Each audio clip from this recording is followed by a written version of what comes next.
Welcome to the Bold and Determined Podcast with your man Victor Pride. And right here on the Podcast for Winners, we're bringing you motivation and mindset for the killers and real dealers, the makers and the takers, the winners and the grinners, and goddamn, even the sinners too. Let's get started.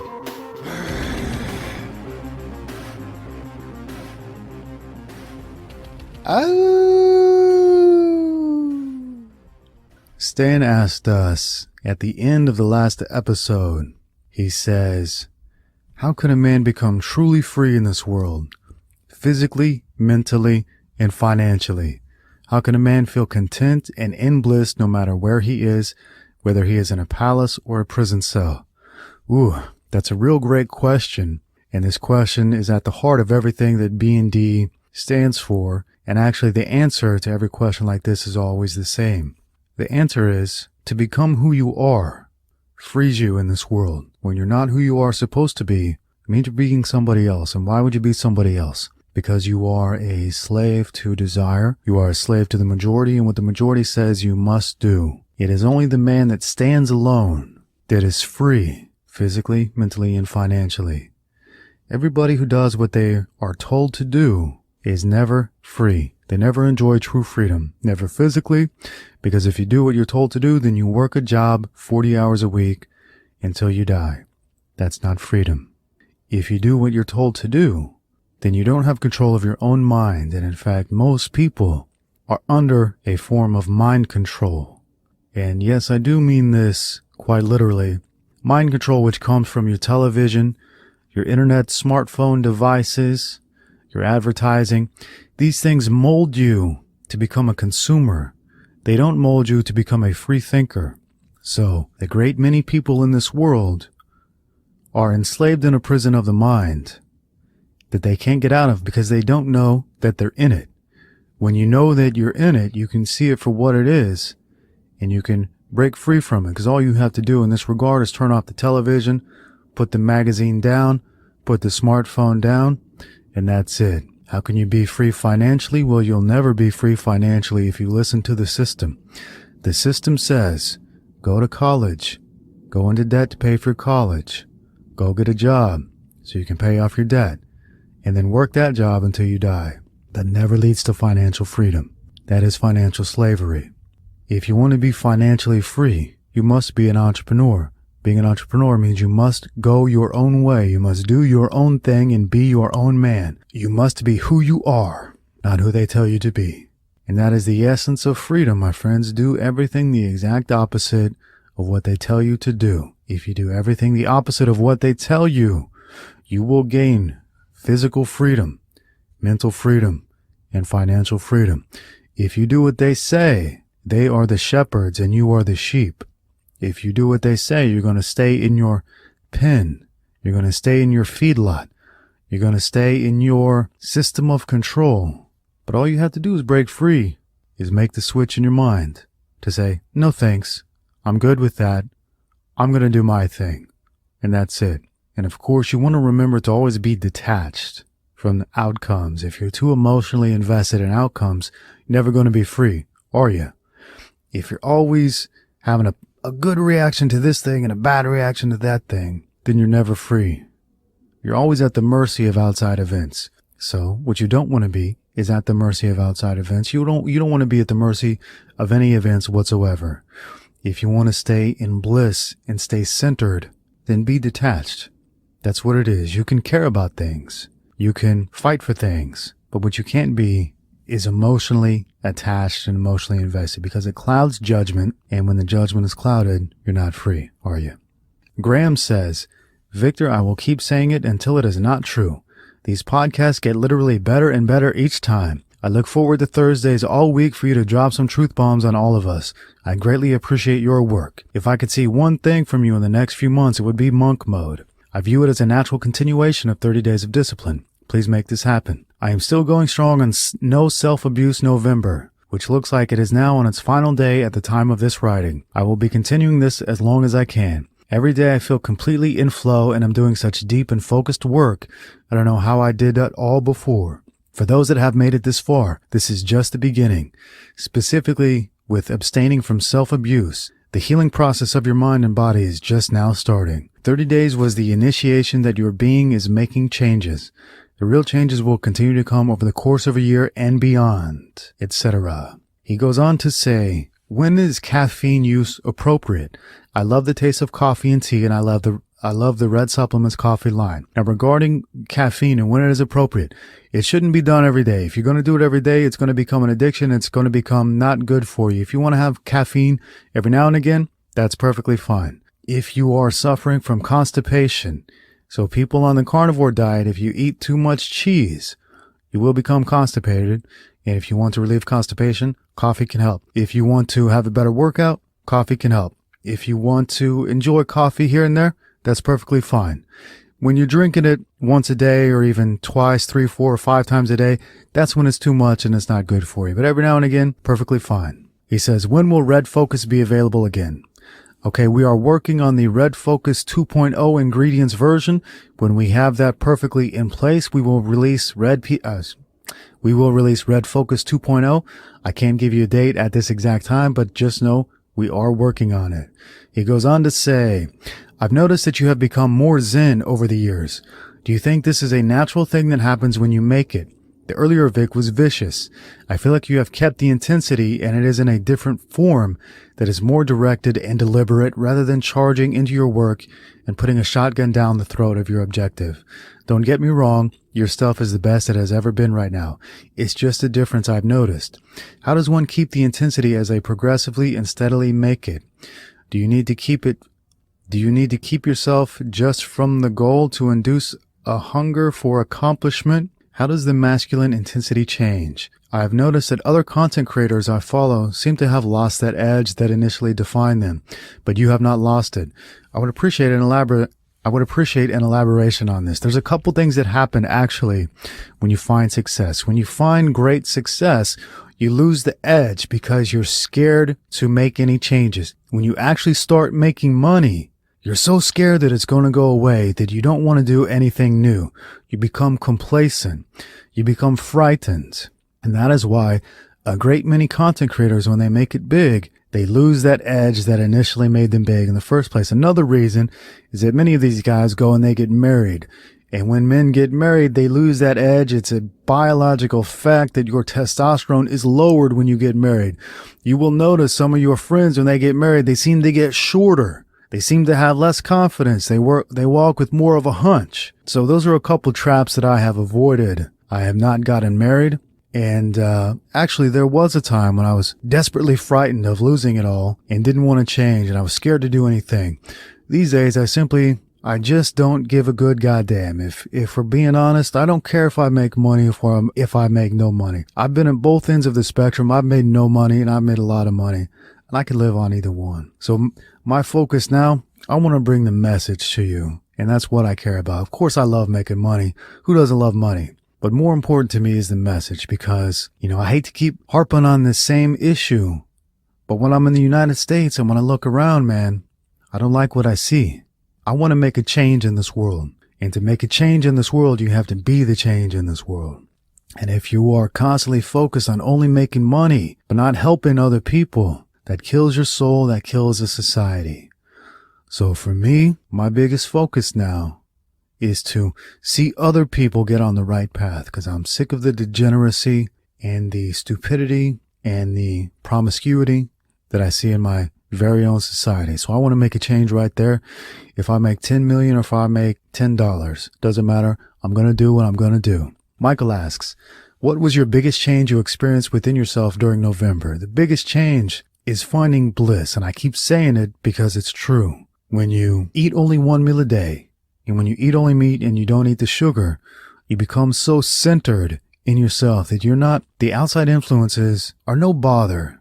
Rather, they can be a bother, but they don't affect your mood and your joy. So again, I see these things out in the world that I don't like and I want to change them, but it doesn't put me in a bad mood. It makes me fired up. It makes me excited to share my message. So the biggest change I experienced was living in bliss. Now, the previous fella said the old Vic was vicious. Well, the old Vic was in a goddamn bad mood all the time. And the carbohydrates I was eating played a massive role in that. So understanding diet, understanding the natural human diet. And let me make it clear for you, friends, the natural human diet is a carnivorous diet. Millions of years, human beings lived on this planet hunting food and eating meat. We did not start eating the vegetables and the grains and the carbohydrates until we killed off all the big game and had nothing to eat. Then we were forced to start eating these carbohydrate foods. So they're not natural for us. And when we eat them, golly gosh, not good things happen. So let me answer that question. What was the biggest change I experienced? Understanding. Understanding of who we are and what we are and why we are the way that we are. So forget about all that bliss shit I just talked about. The biggest change is now I understand. And the understanding had eluded me for so many years. Now I have it, and it's really terrific. Stan asks, what is the reality of bodybuilding? How big and muscular can a man get naturally? Is it a worthwhile pursuit to aim to become as huge and jacked as you possibly can, or is it more important to focus on health and longevity while being strong and fit? Oh, these long questions, friends. Okay. The reality of bodybuilding, I could do 100 episodes on this very topic. Reality of bodybuilding, there's a couple different realities. What you see in the magazines and what you see at the Mr. Olympia, all drugs, not genetics, all drugs. Now they have the genetics. Let me explain what I mean by genetics. They have the muscle shape, the shape of the muscle belly that makes it look nice. And they have a great genetic response to taking drugs because these drugs that they take are very, very toxic and they can do very bad damage to you. So if you don't have a bad response to these drugs, you can stay on them for longer and get more out of them. And when we talk about genetic response in bodybuilding, we're really talking about genetic response to the drugs. And in fact, having the least amount of negative side effects from the drugs. So the reality of the bodybuilding where the guys is as big as possibly can be, that's drugs. And if you think it's just testosterone, I got news for you. If you think it's just Deca and D-ball, I got news for you. If you think it's just equipoise and trenbolone, I got news for you. If you think it's just Winstrol and Anavar, I got news for you. If you think it's just T3 and clenbuterol, I got news for you. If you think it's just HGH, I got news for you. If you think it's just insulin, I got news for you. If you think it's just IGF-1, I got news for you. It's a whole lot of things that you don't know any goddamn thing about until you're part of that world. If you think a bodybuilder can go to sleep without a Xanax, I got news for you. If you think a bodybuilder can go work out without an amphetamine, I got news for you. So there's a lot of things that are hidden from you in the world of bodybuilding. They say it's all chicken and rice and broccoli and protein powders and work real hard. Well, that's not quite true. It's a lot more to it behind the scenes. And the number one thing you want to notice about bodybuilding is that there's so low energy. What is the point of having the world's biggest body if you've got no energy or clarity? You always look at the eyes of bodybuilders. You're going to see one of two things. Number one, you're going to see tired eyes that can barely function and black eyes that are so tired they can barely function, or they're going to have big, bright, wide eyes because they're on stimulants of one form or another, which is really the only way you can function on the bodybuilding drug and diet regimen. The diet regimen of modern bodybuilders is very bad because they eat zero fat, high protein, high carbohydrate. This is a terrible diet for your health and leads to low and no energy, which they have to supplement with drugs. So what you want to focus on is not being as big and jacked as you possibly can. You want to focus on your health, longevity, being strong, and being fit. That's what you want to focus on. You do not really want to go down the bodybuilding path of steroids, growth hormones, insulin, meals every 3 hours, sleeping 12 hours a day, having no energy, and dying very early of kidney problems or heart attacks. So I didn't even mention the painkillers that they have to be on as well. So that's that. Julian asks, how have you been training lately? I think you've mentioned in one of your podcasts that you're not training as hard as before. Are you training in a more healthy way with more stretching, mobility, and joint-friendly exercise variations? That is exactly what I'm doing, my friendly friend. And specifically, I'm training a couple things that will fix the problems of sitting down and working at a computer. So for me, I always train neck. I always train glutes. I always train hamstrings. 3 times a week, I train all of these things. Because think about it. When you're on a computer, on a phone, what are you doing? You're looking down. That's very bad for your neck. So I always do 4-way neck exercises, front, side to side, and to the back. I always train my glutes because when you sit down so much, your glutes basically rot off and the glutes have to be activated. Now, every morning I have a certain exercise where I train the glutes. And when I go to the gym, I do other glute exercises to wake up the glutes as well as the hamstrings. The hamstrings and the glutes are the things that basically rot off when you sit down at a computer. So I always train the hamstrings, glutes, and the neck. And these days, I'm not trying to get any stronger. I'm not trying to get any bigger. I'm not trying to be a bodybuilder. I'm just trying to keep a nice shape, a nice amount of strength, look good enough, and that's good enough for me. Now, of course, if you want to look better, I don't begrudge that. If you want to look the best you can look, I recommend that you go ahead and you go for it and you achieve that so you can say that you have achieved it at least once in your life. But for me, I have achieved it, been there, done that. For me now, life is more, good golly, it's more about flexibility these days. And I do stretch every day. I do mobility exercise every day. So this is where I'm at the moment. If you lose your ability to be flexible, you're easily snapped, as they say. So I do my stretching and my mobility every single day. Joseph asks, have you read a book called The Multi-Orgasmic Man? It is based on Taoism and discusses the value of never or rarely ejaculating. However, in the book, they teach how a man can have sex but having non-ejaculatory orgasms that doesn't release your vital energy. In fact, they say that it transmutates the energy around the body. Any views on this?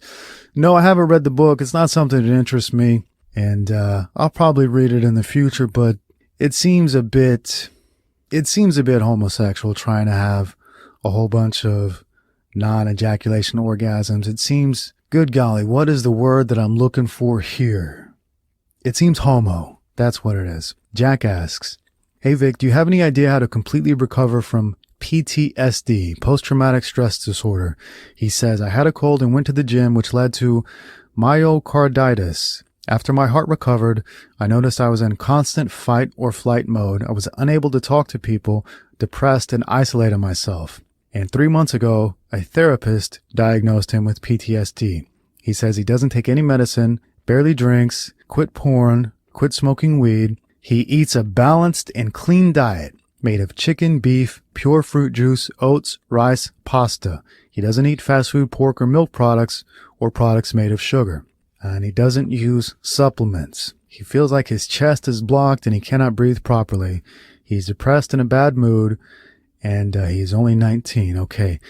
Friends, every health issue in our world is diet related. 98% of our health issues are diet related, and specifically, they come from eating foods that we are not designed to eat. Nature has given us food. Nature has given us perfect food, and that food is animals. As humans, we are carnivorous hunters. If you go out in the forest and try to gather food, you're going to be hungry because there is not enough plant food for us to eat that exists in nature. In nature, we have animals to eat, and we are so good at being hunters that, wouldn't you know it, we hunted all the big game in the world. After we hunted all the big game, we domesticated animals, and we got into animal husbandry, and we did that for a long time where we had domestic animals. Because of domestication of animals, we're able to let our population grow. And because our population grew too fast, we ran out of food again. We didn't have enough food. We had to start eating these plant foods, but these plant foods don't exist in nature. So what we had to do is we had to genetically modify them. We had to selectively breed the plants to get the foods we have today. You won't find pasta in nature.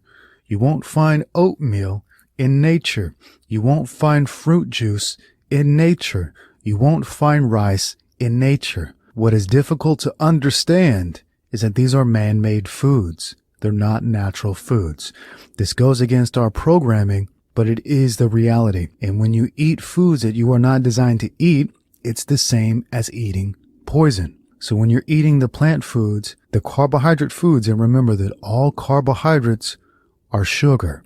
All carbohydrates become glucose in the body.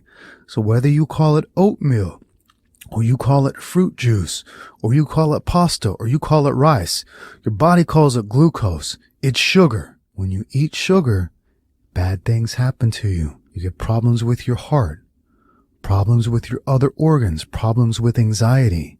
If you want to heal yourself of these problems, you have to eat a natural diet. The natural diet is what we today call the carnivore diet.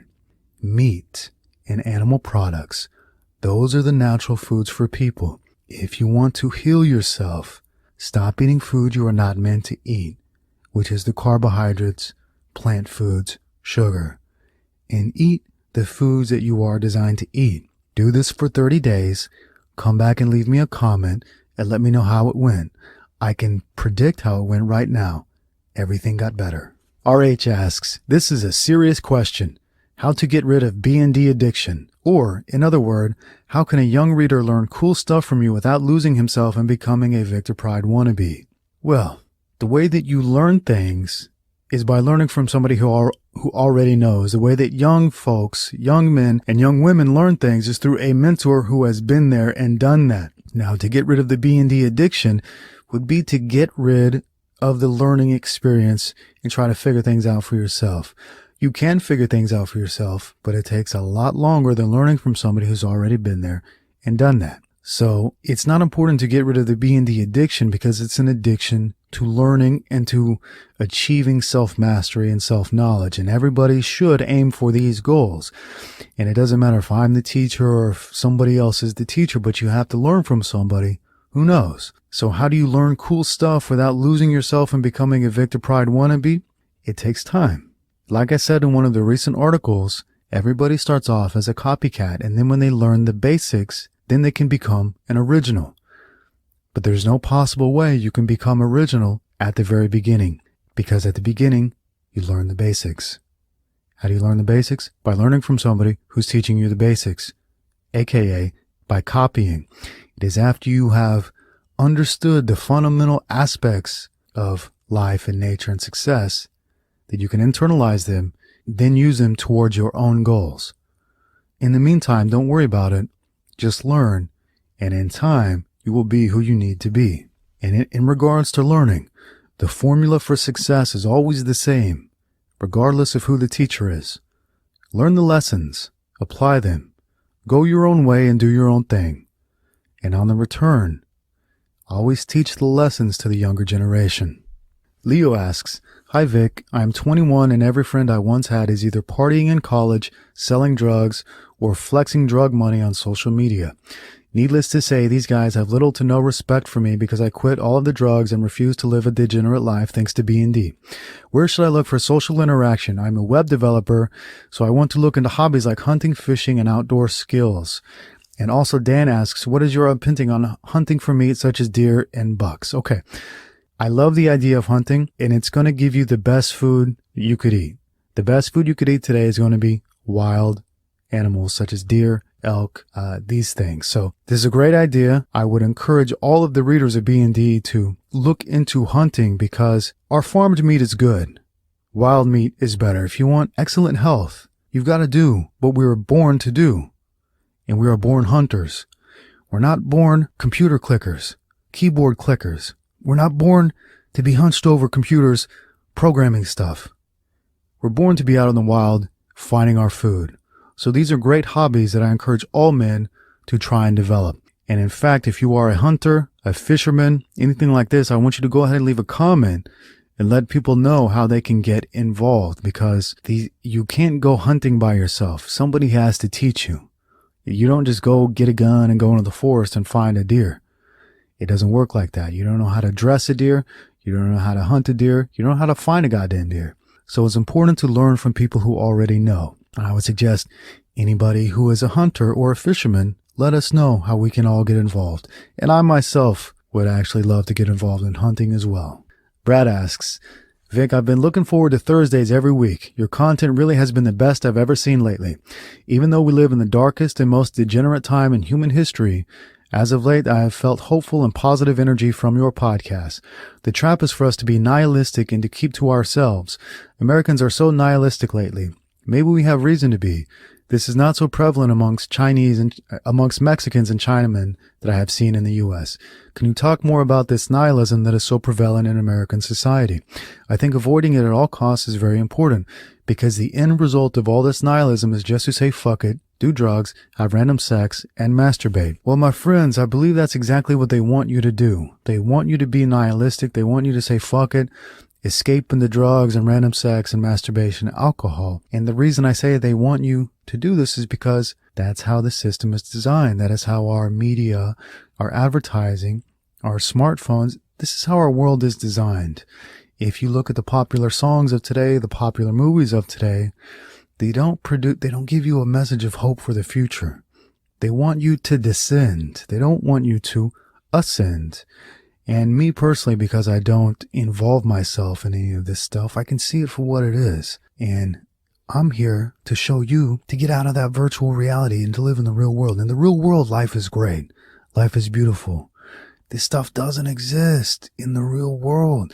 That's why Mexicans and Chinamen are not nihilistic, because they have not grown up in the same environment that we in America have grown up in. And this environment that we've grown up in that told us white people are bad. White men did everything wrong in the world. What do you think this is going to lead to? Of course it's going to lead to nihilism. It's going to lead to lack of care, F it all attitude. Let it burn. Let it be. Let it be like that ridiculous Beatles song. Let it be. No, don't let it be.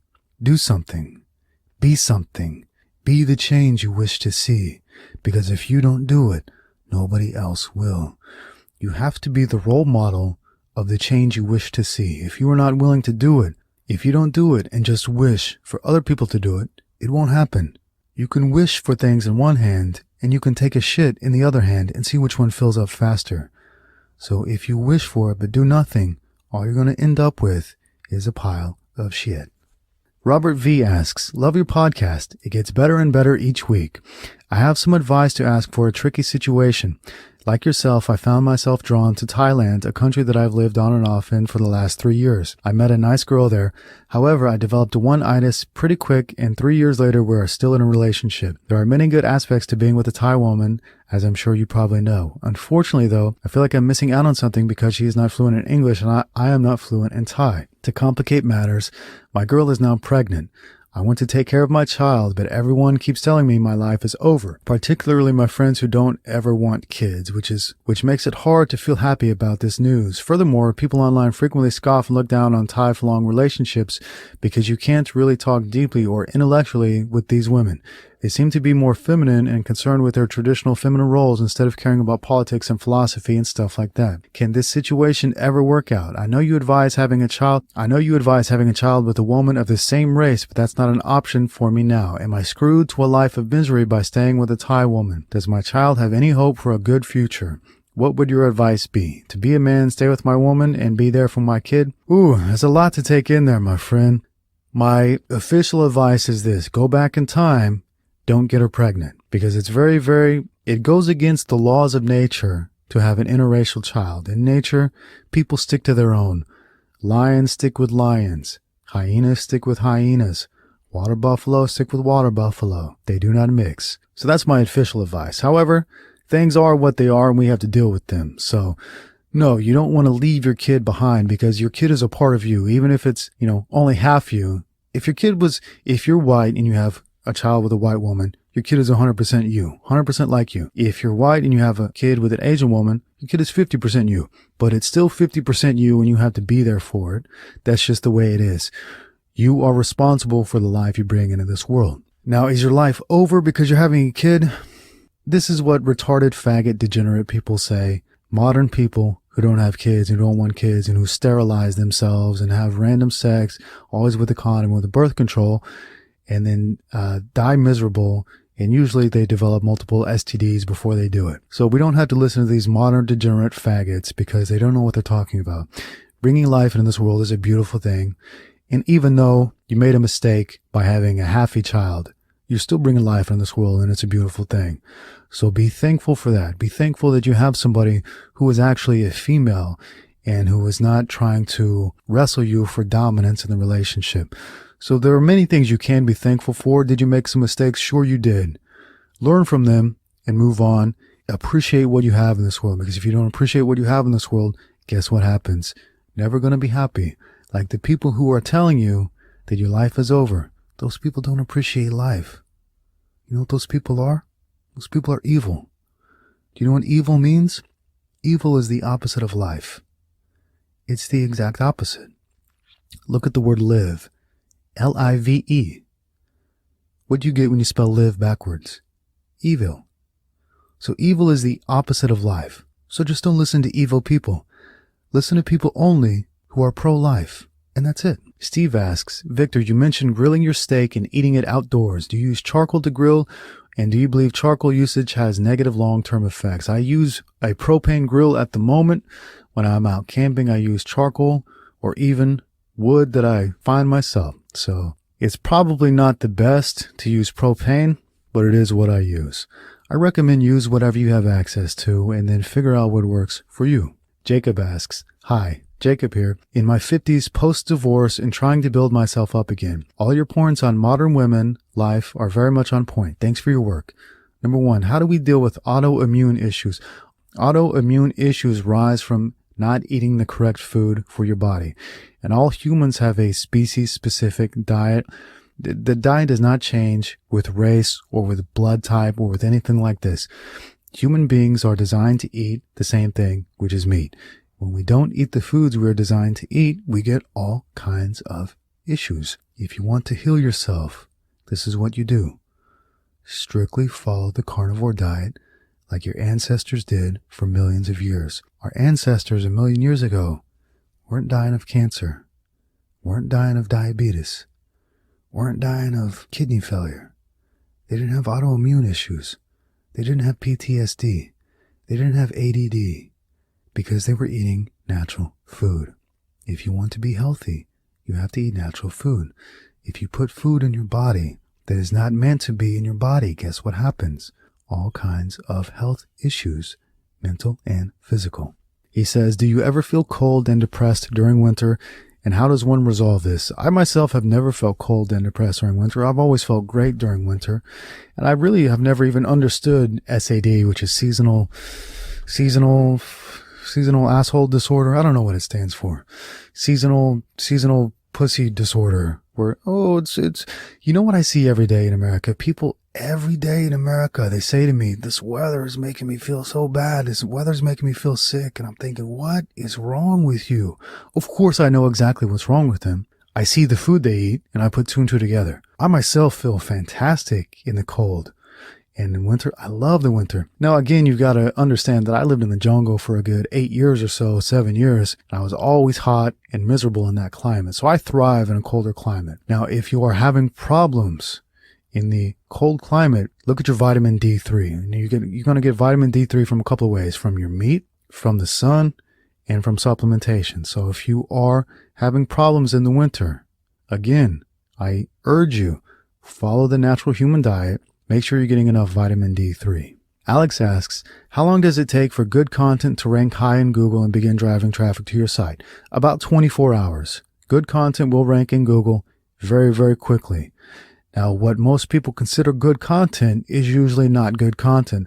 A lot of people come to me and say, Victor, I'm writing real great articles, but I'm not getting any traffic and I'm not getting any hits from Google. And I go click on over to their blog and the articles are not that good. So that's that. There are two ways you can get on Google. You can be part of the system. And if you Google health symptoms for anything, you're going to go to basically the same one or two websites always and forever. If you Google anybody's name, you're going to go to Wikipedia or Twitter or some of these websites that are part of the system. So you can either be part of the system or you can create really great, specific, or you can create high quality blog articles that give the information that people are searching for. And if you do that, if you actually write great articles, they will be on Google right away. The problem is most people are not writing great articles. They're not putting the time and effort into the articles. I see so many would-be blog artists not giving the commitment that the craft needs to succeed. And that's the biggest thing I see is people not actually committing to doing great work. They do mediocre work and they want to be paid for their mediocre work, but it doesn't work that way. Everything that is worth getting takes a strong degree of commitment. Jason asks, Vic, what about magic mushrooms as a tool, not to be abused as a drug? found naturally and out here in nature by our Creator. I found the experiences I've had with these have opened my eyes to the false world around me more than anything. Talking about spending time in the mountains, I can imagine some deep commune with nature with that. I am sure early man has had the same experiences with it. Just curious your thoughts are good or bad. John Hopkins has been studying them for use for depression now. Okay. I am 100% totally against the use of any synthetic drugs that get you high. Magic mushrooms are not that. Magic mushrooms, you find it on the ground, you pluck it from the ground, you put it in your mouth and you eat it. This is a natural food put here for us by nature. So I am not against magic mushrooms. I've never used magic mushrooms, but I'm not against using them as a tool. Now, if you want to use them every day to get high, man, then that's not going to be good for you. But there's no doubt in my mind that our ancestors used these magic mushrooms as a tool to communicate with nature or to communicate with the divine or whatever you want to call it. I'm sure that our ancestors used these as a tool to get closer to God. So I don't have any problems with magic mushrooms because they are natural. But Victor, what about smoking weed, man? It's natural too. It is not natural to smoke something. If you want to get benefits from cannabis, and they say there are many medicinal benefits of cannabis, it should be from eating the cannabis, not smoking the cannabis. Smoking it gets you high. You like to get high because you are degenerate. So these people that constantly talk about cannabis as a medicinal tool are simply lying. They want to get high. If you want cannabis to heal you, eat the goddamn thing. Don't smoke it. Smoking is not natural. Z asks, hi Vic, how specifically did you build traffic to your site in the early days, the first few months up to the first year? Here's what I did. I wrote really good articles, and then I let people come and find the articles, and that's all I did. I've said this probably 10,000 times, and still you say, well, what about SEO? What about blog marketing? Did you pay for SEO? Did you pay for marketing? Here's what I did. Let me make it abundantly clear. I wrote good articles, and then I waited. Waiting is something that 98 out of every 100 people cannot do. They have no patience. You must develop patience and perseverance. You're not going to start a blog today and have an audience tomorrow. It's going to take time, and it's only going to happen for you if you write good articles. If you don't write good articles, it's not going to happen for you. Now, if you want more information, I have broken down everything that I did, and I put it in a book entitled Spartan Entrepreneur Blog Artist. I suggest you pick it up. I suggest you read it. I suggest you commit to the craft. I suggest you commit to having patience for an entire year. You can expect to earn nothing or get nothing for an entire year. That's even if you create great content. If you don't create great content, it's going to take you forever and it's never going to happen. But if you have the ability to create great content and you have the patience of a saint, it will happen for you. Just relax and keep doing the work. Roberto asks, why to stay monk mode all year long? If the purpose of having wealth and a good physique is primarily to get laid and afford a great living, that includes one of our main necessities, sex, at least this is the honest reason for the majority of us that read this blog. Okay, if that is your reason for getting a good physique and achieving wealth, that's perfectly fine. I don't begrudge what your reason is. Why to stay monk mode all year long? You don't have to stay monk mode all year long. I'm developing monk mode as a temporary program for you to get something better. If you want to achieve something in this life, it costs you one thing always, and that one thing is called sacrifice. You have to give something up now to get something better later. This is the concept of delayed gratification. If your purpose is to achieve wealth so you can get better girls to sleep with, that's not going to happen for you right away, is it? But if you put all your focus on that right away, guess what you're not putting your focus on? Achieving the wealth and the good physique that is going to get you what you want later. So to get what you want, you have to put in the time now, and you have to put in that time without distraction. Because if you don't put in the time without distraction, it won't happen. That's what monk mode is. Monk mode is a temporary status that you sacrifice one thing so you can build something so much greater. Every valuable thing in this world is earned through sacrifice, commitment, and struggle. And if you're not willing to go through this period, of sacrifice, commitment, and struggle, you will never achieve your end result. The goal of monk mode is and always will be to achieve your end result. To achieve your end result, you've got to put in the work right now and do it and buckle down. You got to keep your focused energy on the project at hand. If you're spilling your energy into Becky, guess what's not going to happen? You're not going to do the right work. And that's that. Monk mode doesn't have to be an all-year thing. It can be a 30-day thing, a 6-month thing. It can be whatever you want it to be. It is a tool for you to achieve the ultimate. Whatever your goal is, it is the way you can achieve it. And think about it like this. If one man's goal is to climb a mountain, he wants to climb Mount Kilimanjaro. Okay, he finally gets to the mountain. He's on the mountain. He's at the bottom of the mountain. He's got to climb to the top. What's he going to do at the bottom of the mountain? Is he going to try and chase pussy, or is he going to conserve his energy and start making the climb up to the top of the mountain? When he's on the mountain, there's no way on earth he's pounding pussy or jerking off. Unless he wants to die. You don't jerk off when you're climbing a mountain. You must conserve your energy and use it towards a greater goal.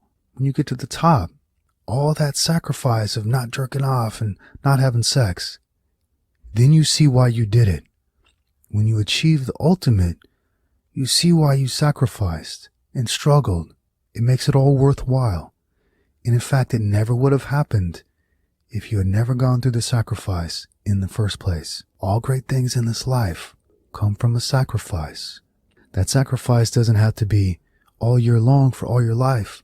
You will have to have a period of sacrifice if you want to achieve anything. Maximilian asks, "Hey Vic, I really appreciate your videos because they really make me think.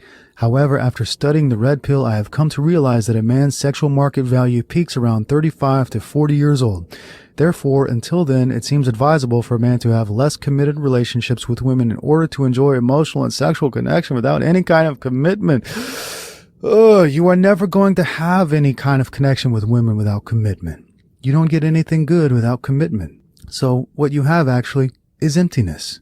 You have nothing but distance between you and these women. If you don't have a commitment, how on earth do you think you're going to enjoy emotional connection or sexual connection? That's a joke. That's funny. All you are is going to be promiscuous and not enjoy it. You'll enjoy it in the short term. In the long term, you're going to realize it takes your soul away. Nothing good ever comes in this world without commitment. And if you want to have connection, guess what? You're going to have to make the commitment to get it. Otherwise, you don't have a connection. You have distance.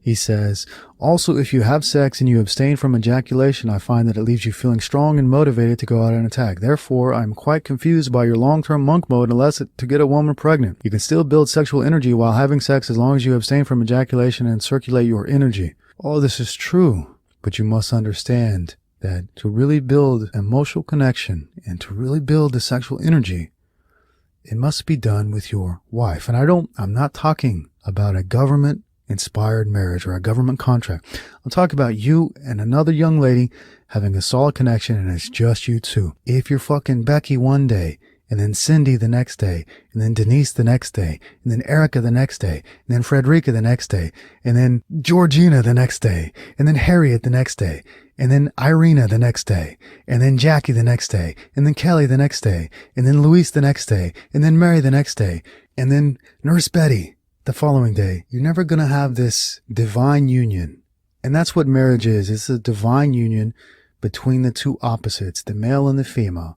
And again, friends, I'm not talking about a government-inspired marriage. I'm talking about a true union between two souls, the divine union, the natural union. And yes, within this union, you can have sex and not release your sexual energy, but build it up. But outside of this union, all you're doing is being promiscuous and wasting your energy. If you are in nature and you are not committed to one female and you are going back and forth between many other females in our natural environment, guess what's going to happen to you?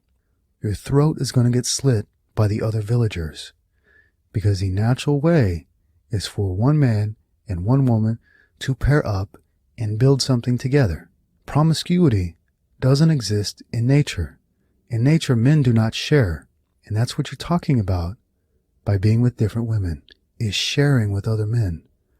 I cannot think of anything less dignified than sharing your woman with the other men. And not just another man, many other men. So that's what you're doing. Those other men are using Becky or Cindy or Denise, pumping and dumping her, and then you're going in there for sloppy seconds and thirsty thirds, trying to have some emotional connection with the town whore. But it doesn't work like that. All good things come with commitment and sacrifice. He goes on to say, also, you should make more content about starting our own communities, because that is going to be the future and the strongest way to create our own reality, despite what the evil elites are trying to do. The solution is a sort of modern tribalism. More on this, please. I feel like we're all hungry for this kind of information. Oh my goodness. Gosh, friend. First you said you don't want to give commitment, and then you want to build a community. Guess what? Community is built on a firm, solid commitment. What are the first four letters of community? C-O-M-M. What are the first four letters of commitment? C-O-M-M. If you want to build a community, you must build commitment within yourself. The reason we don't have community is because people like you who are unwilling to give a commitment. This is why we don't have a community. If you want to fix that, you've got to be the change. You've got to be the man to say, I will commit. No more of that faggotry about not committing to anything. I will commit. Even if nobody else does, I will do it. I will be the change. If you are willing to also commit, then welcome and come on board. But if you are not willing to commit to anything, do not come here. You are not welcome.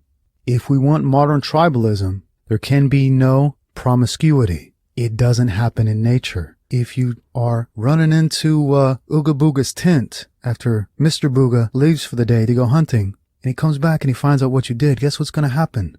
They're going to slit your throat. You're going to be banished from the community. You must be the change. You must be the commitment. If you want a community, you must commit to this community and to living life in a natural manner. And that's that. RH asks, a lot of highly successful men owed their success in life to the education they received from their mothers. Do you think they're telling the truth, or is it just a tactic to make their memoirs and autobiographies more female reader friendly? That's a bit of a silly question, friend. Our mothers are our number one teachers in this life. Until we are 5 years old, father doesn't teach anything. It's mother all the way. Mother teaches you how to read, how to love, how to play. The mother is everything. The mother is more important than the father. And just because we have many mothers today who are, pardon my French, dog shit, and don't teach the children anything because they don't know anything, doesn't mean that the mother is not vitally important. The mother is vitally important, and I'll give you proof. All the highly successful people you talked about credited their mothers for teaching them.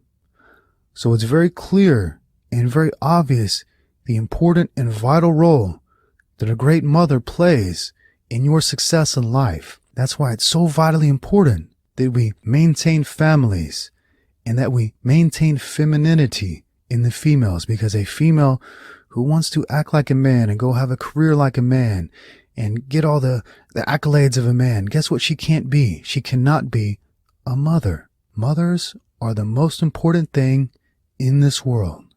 Not fathers, it's mothers.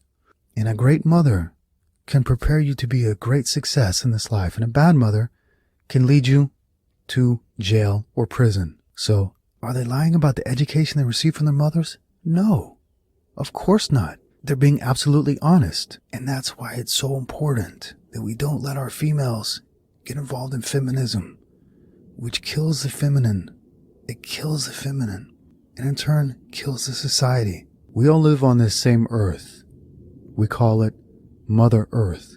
And we have to make a place on this earth for the mother, for the mom, for the great lady who sacrifices her body, her time, even her health, to teaching, leading, and guiding our young children. Mothers are the great heroes of the world. But not if they don't do their jobs properly. If a mother is a feminist mother, a career mother, or even worse, a single mother, she's not doing her job properly. And we have to be educated about this. Mothers are vital. So you should never say something like this, that people are lying about the education the mothers taught them, because it isn't true. And it makes you divorced from your nature. He goes on to say, what is the difference between the education we receive from our mothers and that from our fathers? Given that you don't read books written by female writers, what do you think a man can learn? Do you think a man can learn anything important from his mother or from women in general? Everything you learn from women. You learn to love truth from your mother teaching you this. You learn to read from your mother teaching you this. You learn the history of our people from your mother telling you bedtime stories and fairy tales. You learn to be a human by your mother. People who don't have mothers grow up to be feral. So mothers play a very, very important role. As the child ages, it is able to learn stuff from its father. But in early life, a father doesn't even have to be there. The mother is everything to the child. Later in life, when the child is older, that's when the father comes in and teaches the child things about life that the mother can't teach. And it's a union. It's a harmony between the mother and the father that produces a great and happy, healthy, successful child who grows into an adult. Both are required, a mother and a father. It is beyond stupid to think that mothers have no effect or the mothers can't teach anything. Just as it is beyond stupid to think that fathers are not necessary and fathers can't teach anything. Both are vitally necessary to complete the triangle. At the base of the triangle, on the left at the bottom, you've got the mother. On the base of the triangle at the right, you've got the father. They are the opposites. They create a union and they create life. And that life completes the triangle with the child. Everything is necessary. Everything that nature has given us is perfect. And when we try to change that, we lose our way. Alexis asks, hey Vic, I'm down in Mexico trying to figure out whether I should run for president or not. What's wrong with that? Well, what's wrong with that is that everybody who becomes a president is of a certain class or a certain caste. So it's not true that anybody can be president. There are certain people who can be president, and these people are known about in their childhood. He goes on to say, what I want to talk about is why do I have to go to Mexico to get away from surveillance? Why there's no one left in my country that's interested in freedom. I spend less than 6 months a year in the United States. I have 1,000 gallons of potable water out here and a silo full of tortillas. It's hard out here being a one-man army off the grid. Any advice is appreciated. Well, friend, I'm in the same boat as you, because when I'm here, I think, why am I the only one that cares about our freedom? And then when you look around, it's very easy to understand why. It's because everybody's living in a virtual reality. I was at the gym yesterday and I was looking at every single person in the gym. Guess what? Every single person in the gym had in their ears. Earbuds connected to their phone. Earbuds connected to their virtual reality. I was literally the only person in the gym who did not have a connection to their virtual reality smartphone in my ear. That's not quite true. There was also a lady from Colombia or Brazil who was at the gym and was not using earbuds. Every American was completely connected to their virtual reality. They were not connected to the real world. That is what's going on. They're not connected to the real world. They're always connected to the virtual reality via their smartphone. Every single one of them at the gym had the headphones in. They were not there. Their minds were not there. They were somewhere else. It was like they were completely alone in their own world. And I used to be the same way too. I used to wear the headphones at the gym, be in my own world. When I would work out in Thailand or Vietnam, I'd go to a local gym. I'd be the only one with headphones in my ears. I'd be the only one plugged into the virtual reality. Everybody else there was in the real world without headphones in. And that's why they're smarter. And in America, we're retarded because we're constantly connected to the virtual reality. We're constantly plugged into the matrix. And that's that. It's difficult being a lone wolf because everybody else, they're still in the matrix. T asks, out of curiosity, is there a reason why you don't offer your books and or supplements on Amazon? Yeah, I don't want to support the destruction of our people. And I'll give you an example of what I mean. Amazon Fire, Amazon Alexa. Why did they name those products those things. I'll try and explain why. In our past, we knew a great many things, and a great many things were written in our books. Our books of the past have all been burned. We don't know anything about the past because all of our books, all of our knowledge has been burned, specifically in libraries like the library at Alexandria. Now, what happened was priests copied these books and made corrections to these books. That means priests, Jesuit priests, changed our history, wrote a new history in new books, burned all of our old books. So did you ever wonder why companies like Amazon would call their products Amazon Fire or Amazon Alexa, unless they are showing you exactly what they're going to do? And what I mean is that they're going to take away our knowledge. If you have an Amazon Alexa, what does it do? You tell the program what to do and it does everything for you. Soon you will have no ability to do anything on your own because you will be so reliant on the Amazon Alexa. All of your knowledge will be burned away.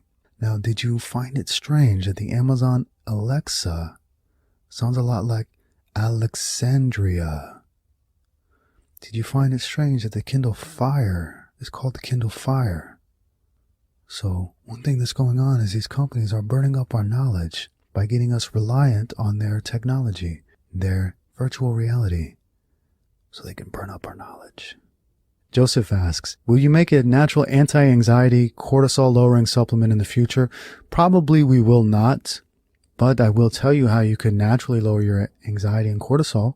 You can eat a natural human diet, which is the carnivore diet. If you eat the carbohydrates, you're going to get the anxiety and the cortisol. If you eat a natural diet, everything is going to balance itself out. So it's very, very easy to attain peak mental and physical health. All it takes is that you eat a natural diet. Tobias asks, hi Victor, excellent podcast. Love listening to it on a plane. Allowing myself to focus on the message and gain a new perspective immediately upon landing. 2 questions. I'm reading a book on body language and have read about pacifying behavior.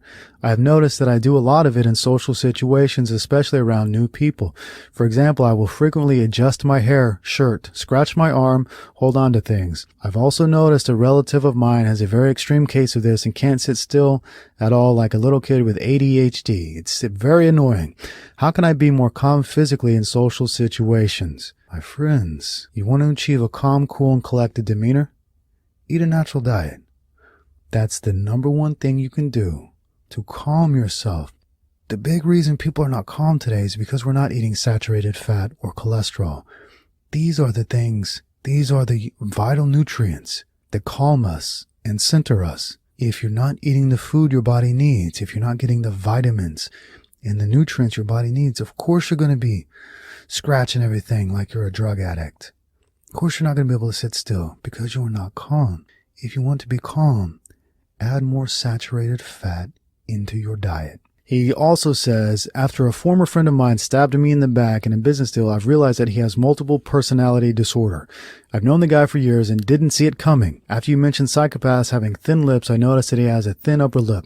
But I'm looking for more signs to spot these issues apart from lips and eyes. Is there a universal rule that can be followed versus learning about all the different conditions individually? Yeah, I'm going to link a book for you that you can read. It's called Vaught's Practical Character Reader.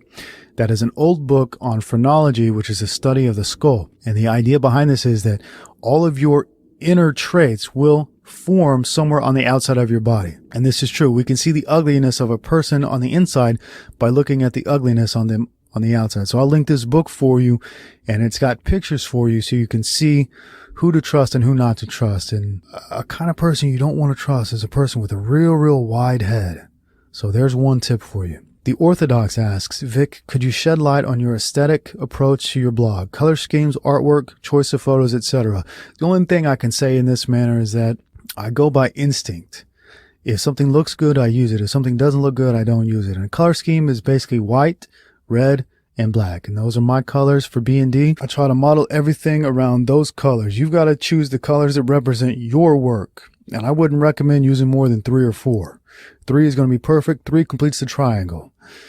Choice of photos. I choose photos that look good. I choose artwork that looks good. And the best thing you can do for your blog is to take your own photos yourself. I sold my camera a couple years ago just to keep my iPhone, which is a big mistake. I should have kept the camera so I could take great quality photos for the blog. So that's that.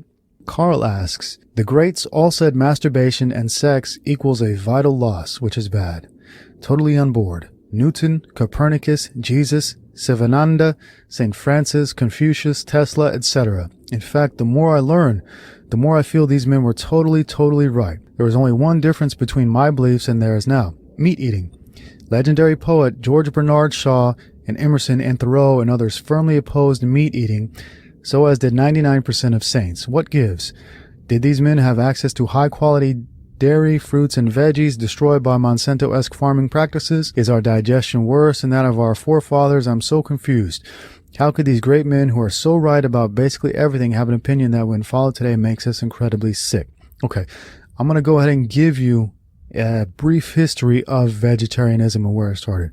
Vegetarianism started with monks and saints, and for a very specific reason. Now, when you are a monk, you go live in a monastery and you take a vow of celibacy. If you take a vow of celibacy, but you don't remove the lust from your mind, guess what happens? It comes out in other ways. Now, what was going on in these monasteries, the monks got a little frisky with each other, and they soon realized that if you leave out certain nutrients from the diet, that urge goes away completely. And what I mean by that is the sex hormone is found in cholesterol. If you don't eat cholesterol, you don't get the sex hormone that you need. So as a man, if you want to maintain an erection, you must have cholesterol because it's where it comes from.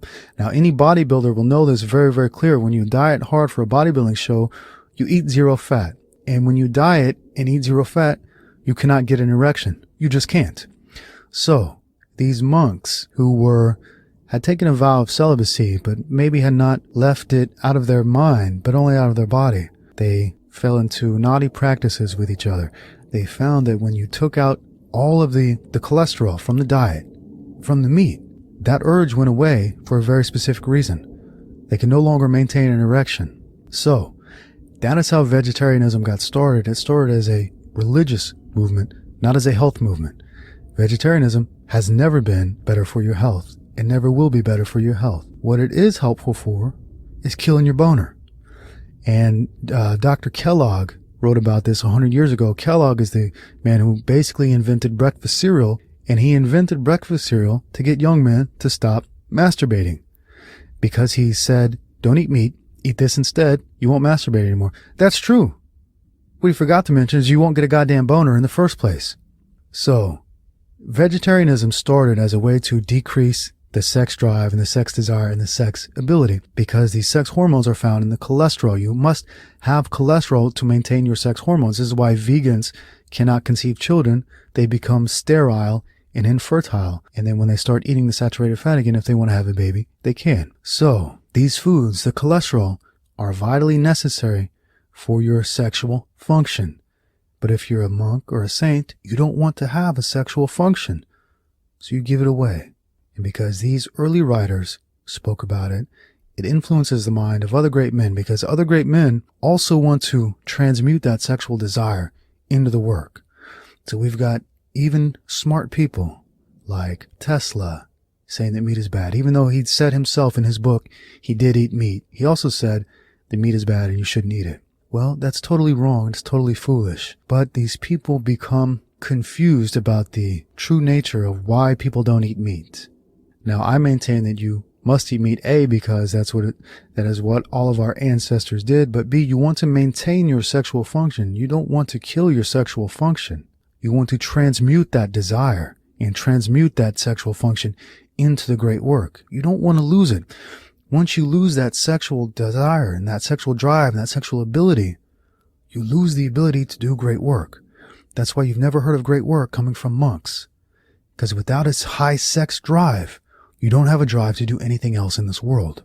All of the drive of man comes from the sexual drive. Kill the drive. Kill everything else. That's why all vegetarians and vegans are such raging pussies. They don't have any sexual drive. They don't have any drive, period. They become, yeah, man, just chill out, man. Don't worry about nothing, man. No. You chill out. I've got things to do, things to accomplish. And the only way you're going to accomplish them is by giving your body the necessary fuel that it needs, which is cholesterol. He also asks, does meat and animal product eating make one lusty/high libido? Saints say this, but many folks have remarked that carnivore style diet gives them more mental control and more ability to control lust and other addictions and urges. Okay, the kind of diet that gives you a lusty high libido that you cannot control is a high sugar and fat diet. It's the sugar and the fat that make you unable to control yourself. So look at all the people around you who eat a natural diet. They cannot control themselves. When you cut out the cholesterol, your drive goes away because your ability goes away. However, also, when you cut out carbohydrates and leave the cholesterol and the saturated fat via the meat, you become so much more centered and natural that even though you still have a high drive, you're able to maintain it and transmute it into other things. You don't have that lack of control that you get when you eat carbohydrates. Carbohydrates act like a drug in your body, and they lead to a lack of control. When you cut those out and you eat just the natural food that centers you, you maintain a high drive, but you also maintain complete control. You become calm, cool, collected, centered, and you have all the ability, but you're able to control yourself. And the way that you'll know if you are doing well or not doing well is if you have morning wood. If you don't have morning wood, you're not eating the right diet. If you have morning wood, and in fact, all nighttime wood, that's when you know everything is functioning perfectly. When you have morning wood and nighttime wood all night long, and I mean all night long, you have the ability to transmute that, and you don't lack control. When you have full control over that, that's when you have the power. And that's what cholesterol does for you versus what it takes away from you when you don't eat it. It gives you that ability and the power to control it. Whereas when you take it out of your diet, it takes away the power from you.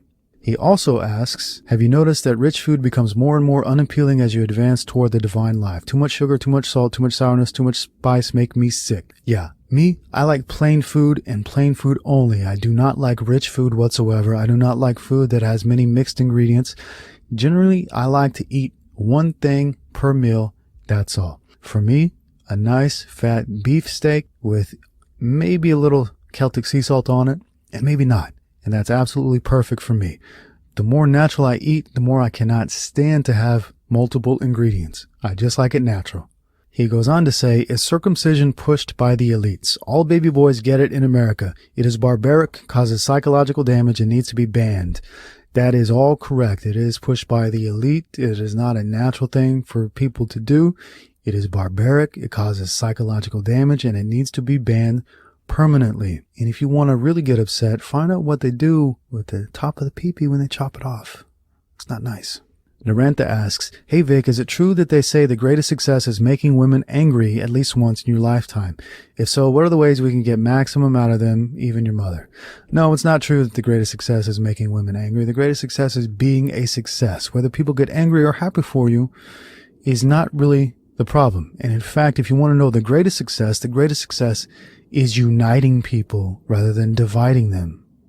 When you unite people, male and female, for your cause, that's when you have become a true great success.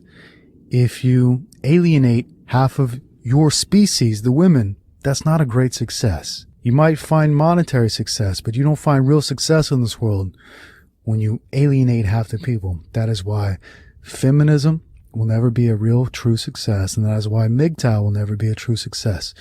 The people must be united. It is our nature to be in harmony with each other, not to be in disharmony with each other. Again, the female is the opposite of the male, and opposites attract.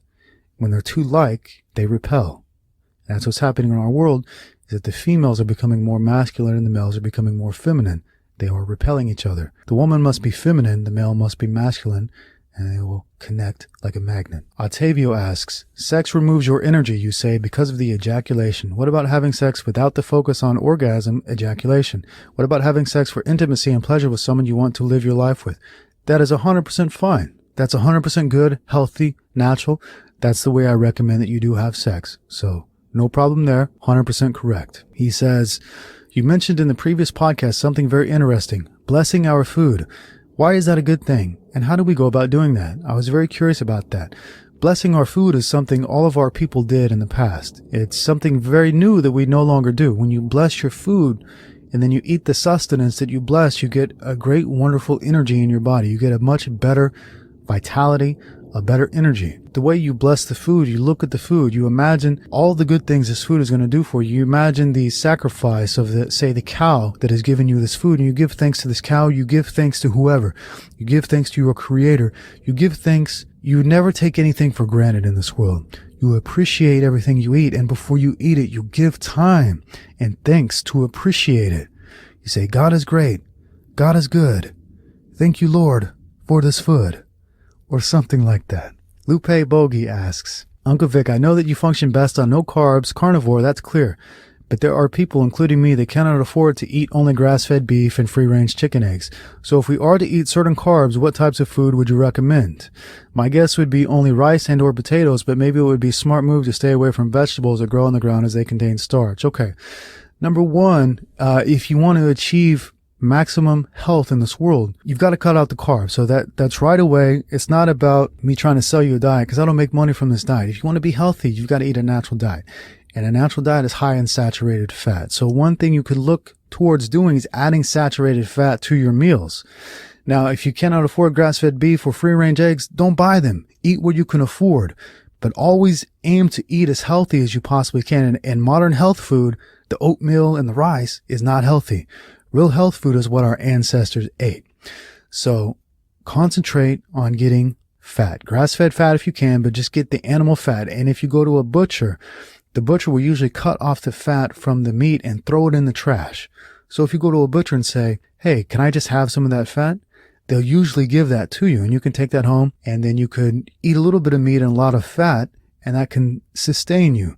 You can cook that fat in a grill, on a frying pan, cook it like some bacon. You can cook it outside on an open fire. You could even eat it raw.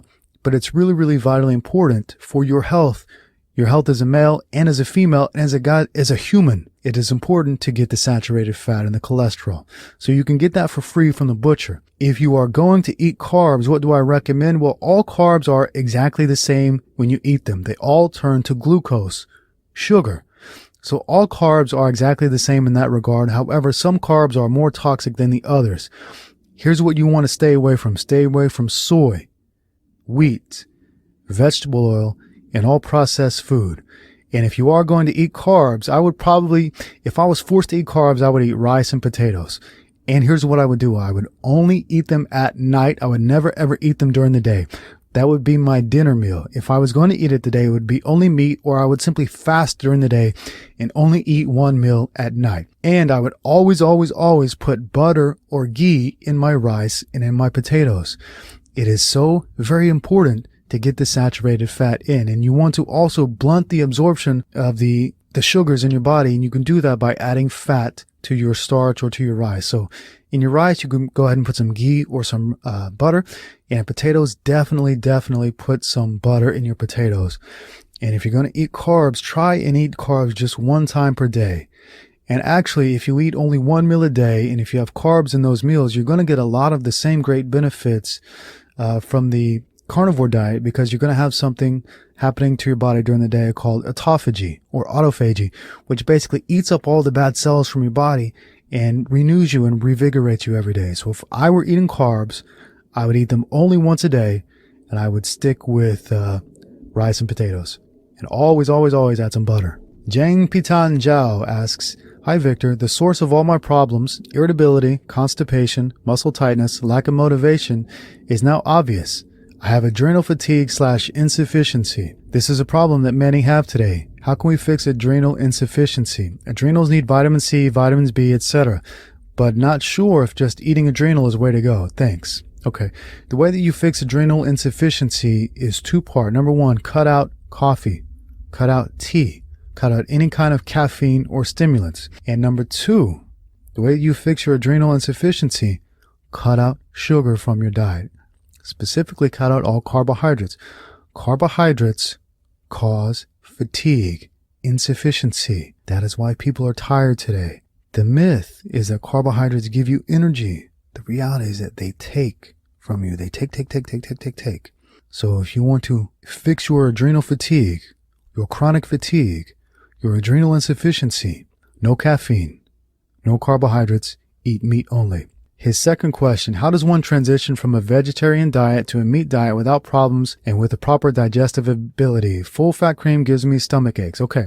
You sound like you're Chinese, and Chinese don't tolerate dairy well, so you don't have to eat dairy. How do you transition from vegetarian to a meat diet without problems? Actually, you're going to have many problems on the vegetarian diet. All digestion problems are caused by carbohydrates.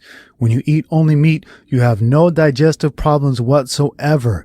Every problem you thought you had goes away when you eat only meat because it's our natural food. It's what we're designed to eat. We are not designed to eat carbohydrates. But there is a but. When you start eating fat for the first time, you're going to get diarrhea. Just deal with it. It's going to go away. And then pretty soon you're going to have unbelievable, incredible digestion. Every day it's always going to be perfect, and it only stops being perfect when you add carbohydrates back in. Bart asks, hey Vic, 2 questions. I've heard you repeatedly say that American girls are masculine or act like men. Can you elaborate on what you mean by this with some specific attributes or examples? I found that American women come in 2 types. Those who are extremely selfish, materialistic, and have no values. The other type are what I call good girls. They are giving, caring, don't drink, don't smoke, don't do drugs, and don't sleep around. They don't go to clubs or bars either. Many of them attend church regularly or Bible studies. I'm having trouble seeing how the second type are masculine. I know a lot of girls like this in the States, but one won't find them in bars or clubs. Okay, I really have to question you if you actually know girls like that, because I don't know any like that. In America, I literally don't know any like that unless they're young, too young. Once they hit college age, and once they go to college, everything changes. Now, what I mean by they are masculine is that they have masculine values. They want to grow up and go to college so they can get a good job and have a good career. And what they're doing in this time is that they are not having children, not being mothers, not learning how to be mothers, not learning how to cook nice natural food with love. So there's one thing right away. American women don't know how to cook, period. They don't dress like women. They dress like men. Everybody today wears jeans and a t-shirt. They have goals that are anti-feminine and pro-masculine. They want to be just like men. And I'll give you one example. I used to work out at this gym in Vietnam, and every day I would hear this same song from this white woman, and these are the words. I can swear, I can joke. I say what's on my mind. I drink, I smoke. I keep up with the guys. And you see me holding my middle finger to the world. Fuck your ribbons and your pearls, 'cause I'm not just a pretty girl. That's by somebody called Maggie Lindemann. And that perfectly explains what I mean by women are not acting like women in America. They are choosing to pursue masculine role models, even though they pretend masculinity is toxic and they hate it and yada yada. But they want masculine goals. To them, in their minds, they have been taught that everything feminine is bad and weak, when actually everything that's feminine is warm and caring and good. But this has been bred out of them through a strategy of divide and conquer. So the powers that be, and we see this happening in our textbooks at school, and we see it really happening at college, they're taught that men oppress them by making them be women, and that it's better if they don't act like women, it's better if they act like men, and it's better to drink and smoke and keep up with the guys. And while they're not doing this, they're not being feminine. They're not being true ladies. And if you ever go to another country, a third world country, this becomes blindingly obvious. If you go to a country like Thailand or Colombia, you see females acting like females, and you come back and you see women acting like pigs and dogs in America. They have no feminine dignity anymore. So I would suggest traveling to another country, and you'll see very clearly. And if you do know good girls that you describe, I would suggest that those are probably not actually Americans. I would suggest they're probably not white. I would suggest they're probably from Latin America, and that they have parents who are from a different country and have a different set of values. Because everybody I'm seeing in America, the parents have shit values and the children have shit values. They've all been led astray. His second question, it's obvious you work a lot and you find joy in your work, but what do you do when you're not working? In other words, getting a lot of work done in monk mode for 6 months puts you way ahead of the curve. But what is it all for? Meaning, what does that free you up to do for fun? Now that you're not sleeping with girls or chasing them, what do you do for fun and joy aside from work? That is what is so hard for so many people to understand, but this is the reality. The joy and the fun come from doing the great work. It's not like I'm out digging ditches. It's not like I'm out plowing fields. I'm doing the great work that's connecting with people all over the world. To me, this is the fun and the joy. if I didn't have this, it would be no fun and no joy. This is the fun and the joy that I have created. I don't like to go out and have fun. I've found that when I go on vacations, they're not fun. They're not relaxing. I always miss the work. The work is what gives you joy and pleasure. And even if you are digging ditches or plowing the fields, that's great meditation. It's great to clear your mind and free your mind. So work frees you. Discipline frees you. Fun enslaves you. And that's that. Now, what is the end goal? The end goal is the ultimate. That's what the end goal is. You sacrifice now to get the ultimate later. BZ Dog asks, would you only consider starting a family with a woman who is asexual/celibate, or would you be open to finding a woman that would need you to compromise monk mode to fulfill her sexual desires? Good gosh, that is like asking me, Victor, would you rather marry a 5-year-old or a 50-year-old? I'll tell you what, I'll take somewhere in between. How's that? I'll take somewhere in between. Any woman who describes herself as asexual or celibate is frigid. There's something mentally wrong with her. She has a mental illness. Any woman that has sexual fantasies that need to be fulfilled is a whore. And if you have a wife like this, guess what? You're never going to be able to fulfill her because she cannot be fulfilled. Anybody with sexual desires can never be fulfilled. Can't happen. So any man who marries a woman because she likes sex a lot and she desires sex and has a lot of fantasies, guess what? Pretty soon you're not going to be enough and she's going to cheat on you. And you're probably not even going to know about it. So I'll tell you what. I'll take somebody right down the middle. Somebody who enjoys sex when it happens, but doesn't worry about it when it doesn't happen.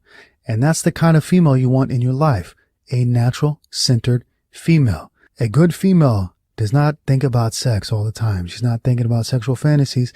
Let me tell you exactly what's going on in the head of a real, true, nice female. This is what's going on in her head.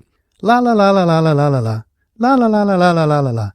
That's the kind of great female you want in your life. That's the kind of person that is happy in herself, and she doesn't need outside things to be happy. Though, of course, she wants to give herself to a family. That's what you want. Somebody who wants to give herself and just be happy. You don't want somebody, sexual desires in a female. That's called a prostitute. That is called a whore. That is called a slut. A promiscuous girl who can never be a true mother. Likewise, somebody who is sexual, asexual, or celibate is frigid. You don't want that either.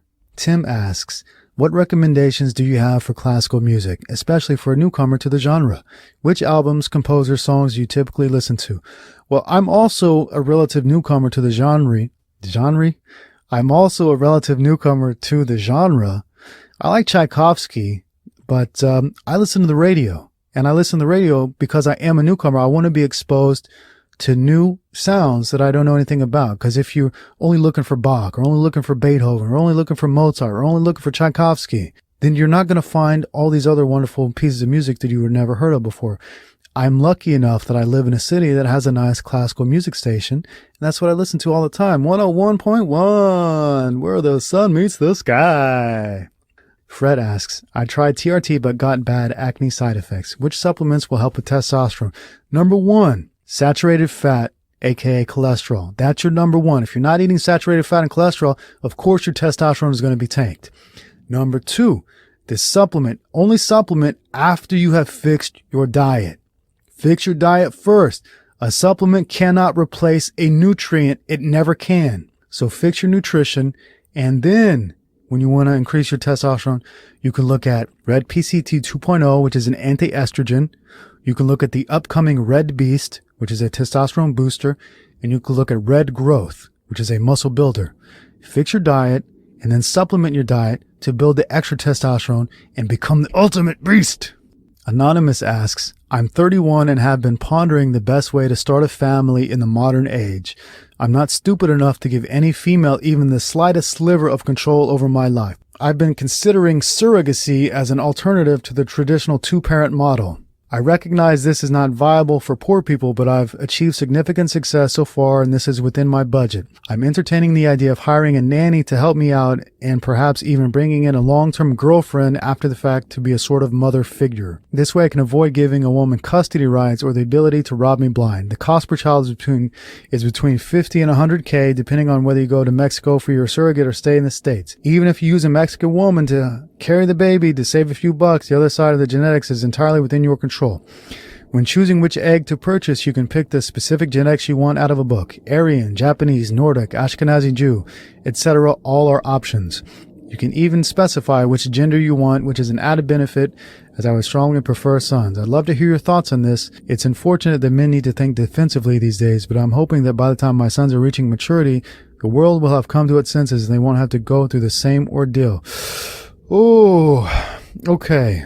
This is a big mistake, and I'll explain to you why. You say you want an alternative to the traditional two-parent model. Guess what? That goes against the laws of nature. The laws of nature say 2 parents to have a child. If you have a surrogate have a child for you, guess what the child is not going to have? A mother. A mother is the most important thing in a child's life. So if you have a child through a surrogate, guess what you're doing? You are robbing a human baby of the most important thing in its entire life, the mother. This makes you evil because you are anti-life. If you are trying to forego having a mother in the life of your child, it's evil. And that's the right word for it. Mothers must be there to care for the baby. They must be there to feed the baby. If they don't feed the baby mother's milk, the child will not grow up to be healthy. It will not grow up to fit in with society. It will not grow up understanding love. What you will have is a sociopathic or even a psychopathic child. It is vitally important in the life of a young baby that they have a mother to care for them. You talk about bringing in a female to act as a mother figure. I really can't understand how some people are so divorced from reality that they think this could be a good thing. This is like the women who go to a clinic and get sperm shot out of them and then have a baby without a father. It's lunacy. It's insane. If you want to have a baby, there's only one way to have a baby. Do it naturally with somebody you love so that you may bring joy into this world. If you don't do that, you're going to bring a little psychopath or a little sociopath into this world. If you break the laws of nature, you will pay for that. So it's a very bad idea to have a child without a mother. I can't even believe I have to say those words, but let me repeat it. It's a very bad idea to have a child without a mother. Swedish Iceman asks, regarding the meat-only diet, I've been on what you could call extreme low-carb, high-fat, or meat, poultry, fish diet for maybe 2 weeks. I'm keeping track of my macros and I find it hard to pass 1,700 kcals in a day. I train an average 4 times a week. I'm still around the same weight as when I started, 175 pounds or 80 kilograms, which makes me lean for my 6 feet. I'm pretty strong, have great cardio, but I want to add mass or at least keep what I have. It feels like I'm going to lose weight if I continue this kcal deficit. Any tips on how I can add more kcals to my diet when keeping carbs and brain fog out? Obviously, increasing the meal size is one way, but they're pretty big already and expensive. I bet you ran into similar problems while being on the 1 meal a day. What was your daily kcal intake? A couple things I gotta say there. Yes, I ran into problems on the 1 meal a day diet and I lost weight, but I just dealt with it. Number 2, you gotta stop saying kcal. K is short for 1,000. So it's 1,000 cal. When you say kcal, you're saying 1,000 cal. So when you're saying it's hard to pass 1,700 kcals, you're saying it's hard to pass 1,700,000 calories. That's too much. What you simply can say is cals. 1,700 cals. You're talking about calories. K is short for 1,000. Now, how do you add calories on the carnivore diet? Butter, bacon. Those are your best 2 ways to add calories. Put butter on everything. Eat butter out of the container. And yes, I'm being very serious. Butter is going to be the best way. Are you losing weight on the carnivore diet? Sure you are. But what kind of weight is it? You're not losing muscle. What you're losing is the water weight from the carbohydrates. The carbohydrates put water on your body. Hence the word hydrate in carbohydrates. They give you water weight. When you cut them out, you lose this water weight. And yes, that makes you appear to lose weight and get skinnier. But it's not important weight in the first place. It's not muscle. Muscle comes from protein and fat. Muscle does not come from carbohydrates. So understand that even if you lose weight on the scale, you're not losing the weight that matters. You're losing the water weight, which is the bloat and the nasty weight that you want to lose anyway. And if you want to add more calories, you can add more meals. You can add butter. And it's really as simple as that. Bill asks, how can you get rid of social anxiety without drugs? Even just being in a busy city makes me extremely anxious. This cannot be normal. Actually, Bill, it is 100% perfectly normal to be anxious in a big city. Big cities are not normal. In our past, we lived in tribes with about 100 people and we knew everybody in the tribe. When we go to a city, we've got 9 million people we don't know and everybody's driving by and buzzing by and flying by. And of course, it's easy to become anxious because no, it is not natural to live in a city with so many people. So it's very normal to be anxious around people you don't know. When you're around people you don't know in nature, they might want to kill you. So this social anxiety, it's not as big of a deal as we make it out to be. It's perfectly normal to experience a little anxiety in a big city. Now, what's not normal is that people that can't even talk today, and a lot of young people like this because of their addiction to the virtual reality social media, cannot even go out in public and talk to people. If you want to fix social anxiety without drugs, you got to do a couple things. You got to give up drugs in the first place. A lot of social anxiety is caused by drug addictions like a cannabis addiction, a pills addiction, alcohol addiction, and even the carbohydrate addiction. If you want to be calm, cool, collected, and centered, eat the natural diet, which is a carnivore diet, and you will be much more calm and centered. However, nothing's going to make you feel natural about living in a city because it's not natural, but it will make you feel much better. And of course, stop picking up the phone when you feel like you have social anxiety, because people, when they're out in the real world and they get anxious, they don't know what to do. They pick up the phone and they retreat back to the virtual reality. Stop retreating to the virtual reality when you're out in the real world. Leave the phone at home. Stop retreating into it, and this will cure you. Use the computer and the phone and stuff at home. When you're in the real world, you must be in the real world. Roy asks, hey Unc, question for the next podcast. Do you have a perspective on developing or coaching a woman to think and conduct herself in a way that you find acceptable? Yeah, here's the thing. Every woman learns this in childhood, and if she's grown up and she's acting in a way that is not acceptable, she's never going to. And it's really as simple as that. We have an entire lost generation of people who don't know how to act. They have to be taught in childhood. You cannot teach an old dog new tricks. So you have to find somebody who already has the ingredients that you require, which is just being feminine, being loving, caring, happy. These things that every man wants and every woman would love to be if she were not so brainwashed. When you find her, you don't have to coach her. You don't have to develop her. She will mold herself to fit exactly what it is you want. That's the beauty of the true femininity. It molds itself to the situation, but you have to have the right ingredients in the first place. Kevin asks, Victor, I've read that 1 out of 3 Americans will be diagnosed with cancer. What is the cause of cancer? Is the government behind this? Is there a cure that we are not being told? Cancer has me worried. Cancer is caused by things that are not natural. Poisons, toxins, pollution, food that is not really food. These are the things that cause cancer. Things that are not natural to us and get lodged in us and cause cancer. Is the government behind this? Well, who else is selling you this stuff? Who else is selling you the deodorant that causes cancer? Who else is selling you the shampoo? Who else is selling you the bad food? Who else is spraying chemicals in the sky? So, yeah, people are behind it because they make money by doing it. Is there a cure that we're not being told? Yeah, there is a cure. But the cure would mean they don't make very much money. If you want to avoid cancer, try and be as natural as you can. And I would look real deeply at the people who die of cancer. And I would ask myself this question.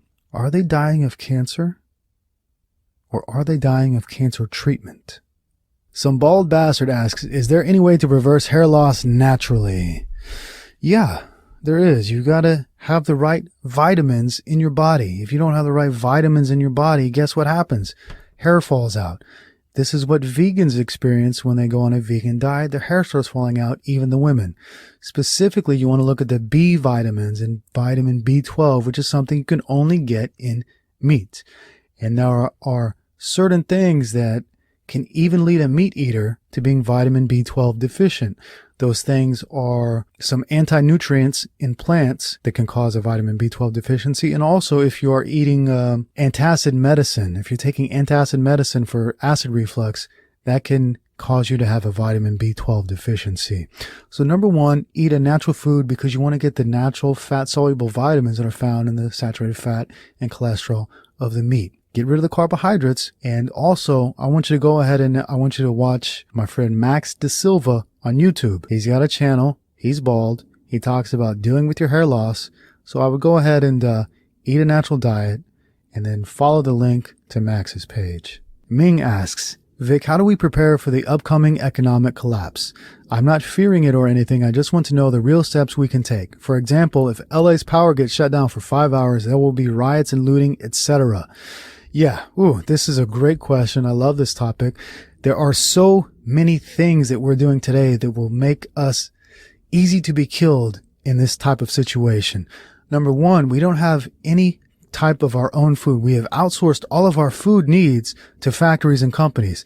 100 years ago, everybody kept food in their own backyard. So if anything happened, you can go out to the backyard, get some milk from the cow, slaughter a chicken, pull up some turnips or whatever, and you can live and eat. Today, we're so monumentally stupid that we don't do this anymore. We've outsourced the production of all of our food. That means we're susceptible to starvation. So the best thing we can do, not the easiest thing, the best thing we can do, move out of the city in a place where we can have some land and where we can keep livestock. That is one thing that can be vitally important in a scenario like this. Now, if you can't do that, you want to store food. You want to store food that will not go bad when the power goes out. Food such as rice. Yes, I'm recommending storing rice because rice will keep you alive in a starvation scenario. Store rainwater if you can store it. Have solar power if you can have solar power. If you can live in the country, do it. If you can have access to land and hunting rifles, do it and develop survival skills now. Keep firewood year long. Keep charcoal and ways to start fires year long. Keep livestock year long because these things have happened in many other countries and they can very well happen to us now. And if you're stuck in the city with no food, no power, no weapons, what is going to happen to you? Milan asks, Hello, Victor. I'm a huge fan of yours. I'm slightly embarrassed to send this because I don't know how you will receive it and you might find it strange. But to get to my point, I was wondering if you are familiar with the country of Serbia and what you thought about it. The reason I'm asking is because I'm Serbian and it seems to me that practically every single thing you preach lines up with Serbian national ideology. GMOs are unpopular, one of the most homogenous nations on earth in terms of religion. They are one of the tallest nations because testosterone is still valued. Divorce is frowned upon. Family is sacred. I'm curious to know of your opinion, good or bad, on the country. I have a thick skin and promise nothing you say will offend me. Well, to me, Serbia sounds like a paradise. It sounds like a real heaven on earth compared to the countries we have today. I understand that Serbia has a problem with corruption in the government, and Serbians seem very aware of that. One thing that Americans don't seem to be aware is the corruption in our own government. So a lot of Americans will look at Serbia and say, yeah, well, that's a corrupt government, unlike our government. Well, no, all governments are corrupt. So it seems to me like Serbia is a great place. Good golly, if I could have a Serbian passport, I might just move there. So it sounds like a real wonderful place. Here's my advice to you. Keep it that way. Don't let what's happening in the rest of the world happen in Serbia. Vios asks, what are your thoughts on love? What does it mean to love a woman for Victor Pride? I'm not talking about being obsessed with a woman or always having sex and wasting your sexual energy. I'm talking about caring about a woman deeply and being like a father figure to her. How do you manage a relationship like that while staying true to your purpose? Ooh, this is a great question. I've got a lot to say about this topic. What do you say we cover this in the next episode of the Bold and Determined podcast? We'll start with my thoughts on love and what that means. Have yourself a nice day.